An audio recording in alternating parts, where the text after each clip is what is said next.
నేను గురు దక్షిణ గురువు పాదానికి తులసి రోజులు తులసి మొక్కలను పెట్టానమాట. గురు దక్షిణ ఇస్తాడు. మై శుద్ధంగా ప్రయోజనం కలుగా నేను వేదాలకు ప్రయోజనం గావిస్తాను. ఈ పృథ్వీ సుఖము శాంతి సమృద్ధి అవుతుంది. పూర్వ భారతదేశం అన్నమాట అవుతుందని చెప్పి గురు దక్షిణ ఇస్తాడు అనమాట. అప్పటి నుంచి మనం అప్పుడేదైతే ఇప్పుడు 7 శ్లోకాలు చదివామో ఇతరుడు కృష్ణ భగవానుడు అర్జునుడికి వెళ్ళేది 7వ శ్లోకాలు చెప్పాడు. ఈ 7 శ్లోకాలు అనమాట మానవ గురించి ఎప్పుడైతే ఇచ్చాడో ఈ 7 శ్లోకాలు 4 వేల జ్ఞానం అనమాట ఈ శ్లోకాల ఇవ్వబడుతుంది. 4 వేల సారాంశమే అగ్నిహోత్ర. ఒక వేదం చదవాలంటే 8.5 సంవత్సరాలు పడుతుంది. 4 వేదాలు చదవాలంటే 50 సంవత్సరాలు పడుతుంది. 50 సంవత్సరాలు చదివినా ఇదే అగ్నిహోత్ర ఆచరించాలి. స్వాధ్యాయం ఇది సనాతన ధర్మం. అంటే 4 వేల జ్ఞానాన్ని ఇది అగ్నిహోత్ర. అప్పుడు గజానన మహారాజు కూడా ఈ అగ్నిహోత్రం అనమాట సృష్టి కొత్త నిర్మాణం అన్నమాట గావించుకోవచ్చు. ప్రజలకు ఏదైతే జ్ఞానం నశించిందో దాన్ని మళ్ళీ మేలుకొల్పుకోవచ్చు. దీనివల్ల ప్రవచనం చెప్పడం వల్ల కాదు, గ్రంథాలు చదవడం వల్ల కాదు.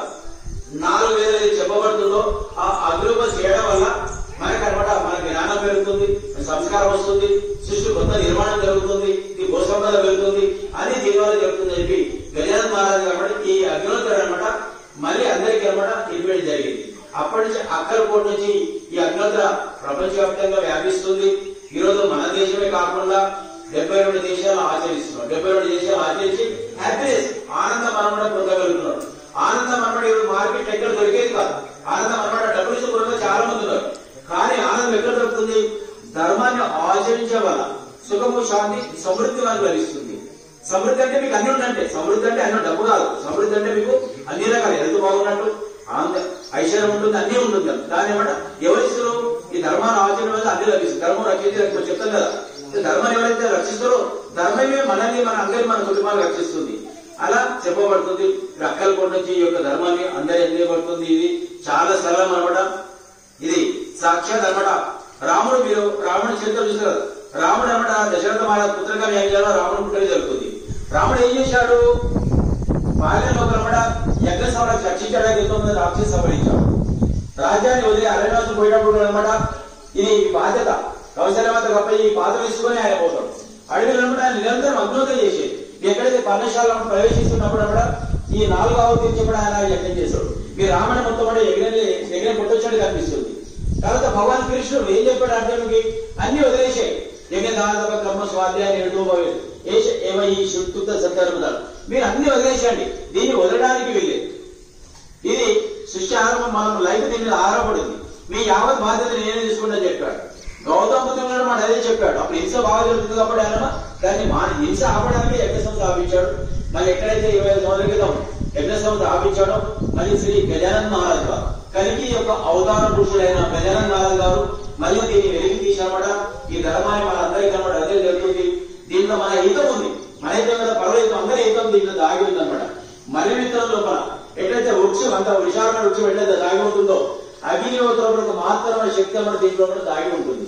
అగ్నిహోత్రం యువధర్మం కింద చెప్పబడుతుంది. ధర్మం ఎట్లా రక్షించుంటారు? ధర్మం అంటే ఎవరికి తెలియదు. ధర్మం అంటే ఏంటి? మనం ఏది ఆచరిస్తే మన కళ్యాణంగా వృక్షాలు, లతలు, పాడి, పంటలు, భూమి మనకు పంటల కెమికల్ ఏదైతుందో అందరి కళ్యాణం ఎప్పుడైతే జరుగుతుందో దాన్ని ధర్మం అనబడుతుంది.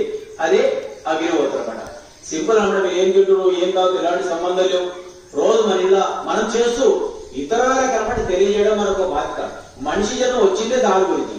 84 లక్షల జీవరాశుల మనిషి జన్మ చాలా శ్రేష్టమైనది. ఎందుకు శ్రేష్టమైనది? మనకనమాట మనకు సృష్టిని ఆధిపత్యం చేసుకునే సామర్థ్యం కూడా ఉంటుంది. అందరిని పోషించే బాధ్యత మనదే ఉంటుంది. ఇప్పుడు వృక్షం ఉందనుకోండి, అది ఏం చేస్తుంది? మంచి చల్లదానం ఇస్తుంది, పచ్చదనం ఇస్తుంది, పళ్ళు పాలు ఇస్తుంది. అన్ని స్థలం నుంచి కూడా ఆ దానంతో చెట్లు తయారు చేసి అది మళ్ళా పోయిన పని చేస్తుంది. కానీ మనం ఏం పని చేస్తున్నాం? ఈరోజు ప్రకృతి నానా రకాల చెడగొట్టే మన స్వార్థాల వల్ల అనమాట. దాన్ని బాగు చేసుకునే బాధ్యత కూడా మన అందరి మీద ఉంటుంది. ఇది యుగధర్మం. ఈ రోజు అనమాట చాలా మందికి కొత్తగా కనిపిస్తుంది. కానీ ఇది పూర్వకాలం అందరిలో ఆచరించింది, కొత్త ఏమి కాదు. ఈ రోజు అనమాట అన్ని మన దగ్గర ఉండేవి, ఎక్కడ ఏమి కొనేది కాదనమాట. ఈ అగ్నిహోత్రం అన్ని మనమే సంపాదించుకునే వాళ్ళం. ఇది చాలా సార్లు అనమాట అక్కలకోట నుంచి ఇది ప్రపంచవ్యాప్తంగా అందేయబడుతుంది. ఇది చాలా సార్లు మీరు ఏదైతే 2 ఆవులు ఇచ్చారో ఆవు తినడం చాలా సరళం. 5 నిమిషాలు అయిపోతుంది.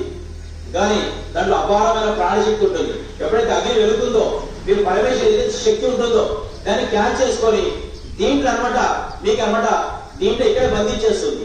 తర్వాత జాల ఆరిపోయిన తర్వాత ఏదైతే యాషతో దాంట్లో 12 గంటలు మళ్ళీ సూర్యుడు అస్తమించిన 12 గంటలు అనమాట ఒక మంచి తరంగాలు ఈ ప్రాంతంలో రిలీజ్ చేస్తూనే ఉంటుంది. ఎక్కడైతే మీరు సైంటిస్ట్ ఎవరైతే ఉంటే దీన్ని పరిశోధన చేసుకోవచ్చు. మీరు ఈ పాత్ర కాబట్టి ఎలాంటి తరంగాలు రిలీజ్ అవుతుంది, మనకి ఎలాంటి వాతావరణం అవసరమో, ఎలాంటి విటమిన్స్ అవసరం, ఎలాంటి సెల్స్ అవసరమో, ఎలాంటి ఎనర్జీ అవసరమో అదే మనకి పాత్ర రిలీజ్ చేస్తుంది. అది ఎప్పుడు 12 గంటలు ఉంటుంది. మనకి ఎప్పుడు ఉదయం చేసినప్పుడు ప్రభావం సాయంత్రం వరకు ఉంటుంది, సాయంకాలం చేసిన ప్రభావం ఉదయించే దాకా ఉంటుంది. వేదాలు చెప్పబడుతుంది ప్రాత గురువుకి సాయం సోమన్య దాత. ఎప్పుడైతే ప్రాతకాలం చేసినప్పుడు వాతావరణం సాయంత్రం వరకు సమరస్యమైన వాతావరణం, అంటే సమరస్యం తెలిసే సమరస్యం అంటే ఏంటంటే మనసు సమరస్యం ఉంటుంది, ఆలోచన విధానం బాగుంటుంది, ప్రకృతి బాగుంటుంది, పులకించిపోతుంది. మనం ఎక్కడ పోతే ఒక మంచి వాతావరణం చెప్ప ఎంత చల్ల ఉంటామట అంటే అలాంటి వాతావరణం మనకి లీడ్ చేస్తుంది. మరి సాయంకాలం చేశారన్నమాట దాన్ని సాయం గృహపతిలోకి ప్రాత సోమన్య దాత. ఎప్పుడైతే 2 సార్లు చేయడం వల్ల మన ఇంట్లో 24 గంటలు మన ఇంట్లోనే కాదు చుట్టుపక్కల ప్రాంతాలు, ఈ చుట్టుపక్కల ప్రాంతాలు కూడా అనమాట ఈ అగ్నిహోత్రం అనమాట మీకు ఒక మంచి సుందరమైన వాతావరణం మన ఇంట్లో రిలీజ్ చేస్తుంది.